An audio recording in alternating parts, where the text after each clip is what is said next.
I must admit I'm a little bit intimidated by the requirement to inspire you. Normally people are just happy if I show up, and if I show up on time. So you've really set a high bar for me, but I will try to do the best I can. And I was very happy to accept this invitation because really our primary mission at the consulate, besides issuing visas and helping Americans who lose their way at Oktoberfest and things like that, and losing their girlfriends at Oktoberfest, really, that comes up. People lose their girlfriends at Oktoberfest, and then we track down the girlfriends and find out that the girlfriend has left the boyfriend on purpose, and so then we have to... So these are the challenges that we deal with at the consulate, but besides that, our main role is really to communicate to young people about the continuing importance of the transatlantic relationship. Your parents, I'm talking about people 40 years and older, who lived through the Cold War and experienced the Berlin Wall, and your grandparents who experienced the Berlin airlift, for them, they're predisposed to think that a relationship with the United States still makes sense, and they can remember, yes, okay, we don't really like what the United States has done recently, but we have a long relationship and it's still important. For young people who didn't experience any of that, like most of you, we have more convincing to do, because for you, the Berlin Wall, Cold War, all that is just history. So I think it's one of my most important jobs is to come and talk at events like this. So I'm really happy to do that. So as Hannah already said, what I want to talk to you tonight is about this idea of balancing security with privacy and freedom. So security on one hand, privacy, freedom on the other hand. And I guess I want to make 6 basic points. The first point is, yes, there is a trade-off at some point, but it's not a linear trade-off. In other words, actually, the two concepts are reinforcing up to a point. In other words, you can't enjoy freedom without security. If you're afraid to go outside your home, or to get on a plane, or stay out late at night and walk through the English garden, you obviously cannot enjoy your freedom. So to enjoy freedom, you have to have a basic element of security. Now you could say maybe at the G7 this weekend, there was a lot of security, and maybe that limited the freedom of the demonstrators. You can have a debate about, did they strike the right balance there? But I guess what I want to say is that it's not an immediate trade-off. More security or security is not necessarily counter to privacy and freedom. I think to a certain point, the two are reinforcing. Now, at some point, people are right. You have a trade-off. More security leads to less freedom, less privacy. And so that's the whole debate about where to strike the right balance. And so I think if you look at this, if you put security on the x-axis and you put freedom and privacy on the y-axis, it's kind of like a bell curve. So there's a positive correlation between security and privacy at the beginning, but then you do reach a high point where more security means less privacy, less freedom. Unfortunately, the real world, you can't draw a nice bell curve. It's not really obvious. And I would also argue, and we'll talk more about this, obviously different societies, there are different points on the bell curve. And maybe Americans are more willing, in exchange for more security, are willing to give up more freedoms than, for example, Germans. So that's a debate that we're actually having. And President Obama has said this, and I just quote him, "I think the American people understand that there are some trade-offs involved. It's important to recognize that you can't have 100% security and then also have 100% privacy and zero inconvenience. We're going to have to make some choices as a society." The second point I want to make, the trade-offs between privacy and freedom on one hand and security on the other in the digital age are more severe than they were 25 years ago during the Cold War. Because during the bipolar Cold War era, we knew where the bad guys were. They were in the Warsaw Pact. They were over there. We were over here. There was a very strict division. They had separate communication systems. Today, the threat environment is much different. There are no clear front lines. The people that want to hurt us are often non-state actors. They live among us in our own societies. For example, several of the 9/11 hijackers that were responsible for the attacks in 2001 against the United States lived for a while in Hamburg. And the bad guys, these non-state actors, they all use the same communication channel that we do, the internet. They plan, coordinate, carry out their attacks using the internet. So it's not like the old days where the Warsaw Pact, it was very easy to spy on the Warsaw Pact without adversely affecting anybody's privacy or civil rights in the West. Today, we don't have that luxury. So there is a more severe trade-off. And so it's difficult. It's very difficult for our intelligence agencies to operate in this environment because we expect them to catch the bad guys so they don't attack us. On the other hand, we don't want them to infringe unnecessarily on our civil rights and our privacy. Now, the third point I want to make is it is clear, and this is what the revelations from Edward Snowden show, that our intelligence agencies in many cases went too far. And that includes tapping the chancellor's cell phone. So you might be asking, how can I justify tapping the chancellor's cell phone? And my answer is just like the president's, of course. We can't justify it. And when the president found out that this was happening, he immediately ordered it stopped, and he said, do not do that anymore, because the intelligence agencies, our intelligence agencies, we can get to this later, that's not true of all intelligence agencies throughout the world. The US intelligence agencies are only supposed to do what is necessary to protect our population and the population of our friends and allies. They are not supposed to do things just because it's technologically capable for them to do it. And so this is where I think it's a little bit not well understood in Germany that also many Americans are upset with what the intelligence agencies did. They think the intelligence agencies have gone too far. And I don't know if you heard about this in the last week. Congress just passed a law, and the president will sign it or has already signed it, called the Freedom Act. It's supposed to modifies the Patriot Act, which gave increased authorities to the intelligence agencies. Under this new Freedom Act, we are actually pulling back some of the authority. So from now on, for example, the National Security Agency will not collect telephone data itself. The telephone companies will do that. And the NSA will only have, the telephone companies, because once again, we have this dilemma, right? If you're going to catch the bad guys, they use telephones, they use the internet. And so, but you have to have protections here. And it's clear that having NSA collect the material and then also decide when it should have access to it was not working.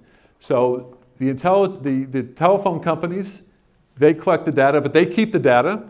And the NSA is only going to have access to this data from now on when there is a court order. And also, we put the intelligence agencies under much greater oversight. So we're making a number of reforms in recognition that the intelligence agencies after 9/11 went too far. I would just say that you can't justify what they did, especially tapping the chancellor's phone, but I hope you can understand why that happened. 9/11 was ultimately an intelligence failure. It should have been prevented. There were plenty of indications out there that had they connected the dots, the intelligence agencies, they should have stopped 9/11. It was an intelligence failure. And believe me, they were under incredible pressure to make sure that nothing like that ever happened again. And so their solution was just vacuum up all the information you can. Don't worry about where it comes from, just vacuum it up. They went too far. And so now we are correcting. Now, the only thing I would say, and the last point I want to make in this point 3, is that we have to be careful that we don't go too far the other way. We need our intelligence agencies. And I just want to tell you, for all of you that live in Germany, it is no accident that in the last 14 years, there's not been a massive terror attack in Germany. It's not just because the world loves Germany. They do. Germany is the most respected and admired country in the world for a lot of reasons. But that does not mean that the bad guys don't want to attack you. For one thing, there are a lot of Americans that live in Germany. You still have a lot of troops in Germany. There are a lot of attractive targets for terrorists in Germany. It's not out of love of Germany that they're not doing it. It is because we have fantastic cooperation between the BND, the Bundesnachrichtendienst, and the American intelligence agencies. That does not mean we should give them carte blanche to do whatever they want, but it means that we should be careful that we don't go too far the other way and limit what they need to do. The fourth point that I want to make, the US concept of privacy. I think a lot of Germans have the misconception that for Americans don't really care about privacy, or it's not as important to them, that security is overwhelming. I would just say that this is not true. For example, in the United States, we have no national ID card. We have no requirement to register with the authorities when we move. We think of privacy in the United States as the right to be left alone. In other words, we think it's a fundamental right that the government not know where we are. In the United States, you have a right to disappear. Boy, in Germany, you don't have a right to disappear. You move, you have to register with the local authorities. You have to carry an ID card with you. Now, you may say, that's just common sense. But in the United States, for our concept of privacy, that goes too far. You would have a revolution in the United States if you tried to introduce an ID card or make people register. Now, you may say, doesn't everybody drive in the United States and doesn't everybody have a driver's license? Yes, they do. But it's not a requirement to have a driver's license. And so once again, I would say that the main point I want to make is that we share the same value the Germans do about the importance of privacy. It's just that we implement it a little differently. Another thing I want to address, this idea of mass surveillance. If you read the newspapers, if you read the newspapers in the last year in Germany, you would think that all Germans are under constant surveillance from the NSA. They're reading all of your emails and listening to all your phone calls. I am the Consul General here in Bavaria, the highest ranking civilian representative here. Ich kann kaum Deutsch sprechen. Do you really believe that we have thousands of German-speaking people in Washington, D.C., in some windowless office, reading all of your emails and listening to your telephone conversations? We don't. That would be ridiculous. That would be a waste of our resources. Now, during the introduction, it was pointed out that I worked at the White House. So you're probably wondering, I know you were reading a lot of intelligence reports about Germany. I wasn't. You know why?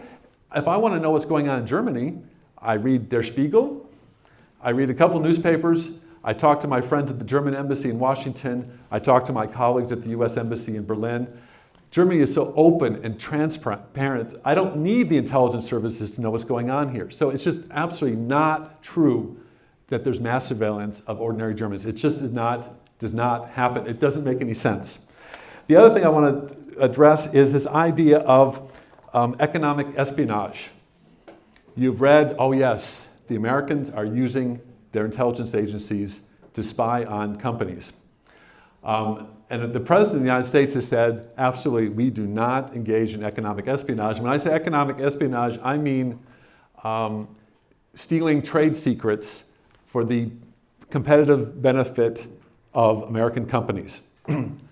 Now, you don't have to believe the President of the United States when he says that we don't engage in economic espionage. Just think about the way the United States is organized. And if you understand how the US is organized, you will know it is not possible for us to do economic espionage, the stealing of trade secrets from a German company and giving it to an American. For example, I hear this all the time. We know that you're spying on Airbus and giving it to Boeing. We know it. It just makes sense, right? And turbo capitalism and the Americans, it's all about competition, they're against us. Well, I just want to tell you, the thing is that Boeing is not a state company, it is a private company. Boeing has a lot of American competitors. In fact, it has a lot of American competitors, American firms, who provide parts to Airbus planes. In fact, an Airbus plane is about 40% US content. By the way, Boeing plane is about 40% European content. If it ever turned out that the US government was stealing information from Airbus and giving it to Boeing to the disadvantage of all those other Boeing competitors, it would be a scandal. The president would be impeached. It does not happen. It does not happen. It doesn't make any sense. And by the way, when Airbus finishes its factory in Mobile, Alabama, in the next year or two, Airbus will be an American company. And there'll be thousands of Americans working there, and there'll be absolutely no doubt nobody is going to be spying on Airbus, because when Alabamans find out that the US government is working against their employer, they're not going to be happy. So this whole thing about economic espionage is simply not true. Now, you may say, but I've read in the newspaper that NSA was spying on Siemens. I know nothing about that. I'm only the Consul General in Munich. I'm just telling you what makes sense. Why would there be a justification for the US intelligence agencies to monitor what a foreign company is doing? There are national security reasons they would do that. Let's say that a company is shipping dual-use items that could be used to make a nuclear bomb to Iran. Do you think that's a national security issue? Sounds like one to me. Counterproliferation. What if companies are breaking sanctions, selling equipment against the sanctions against Russia? Is that a national security issue? I would say so. What if they're engaged in other activity that might involve paying bribes to get contracts that might benefit criminals and terrorists? Is that a national security issue? I would say so. So when I say the US intelligence agencies don't engage in economic espionage, it does not mean there's never a justification for monitoring what a foreign company does. I'm simply making the point that they're not engaging in stealing trade secrets to pass to an American company, because I won't mention any countries by name, but there are many European countries, for example, that have companies in state ownership, that have state champions. There it makes sense to engage in economic espionage, because you're stealing information and giving it to your state champion. We don't have any state champions. All of our companies are in private ownership. They all have other competitors. And so it just is not what the United States does. It just isn't. And I think I've already run out of my time a long time ago. So I just want to, I think that was the main point. I mean, just a 1 minute summation. It is clear after 9/11, our intelligence agencies went too far. We are correcting it. We are introducing reforms, as you can see in the new Freedom Act.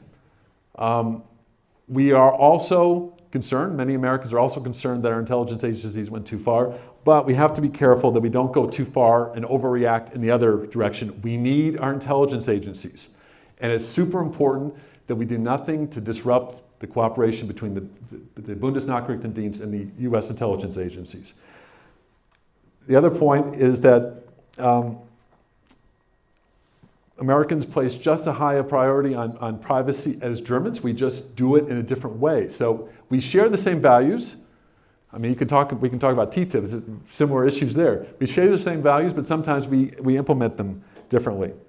Our intelligence agencies, the US intelligence agencies, do not engage in mass surveillance of ordinary citizens. We do not do economic espionage. We focus purely on national security issues, and what sometimes requires surveilling foreign companies because of non-proliferation, sanctions enforcement, and protection against money laundering.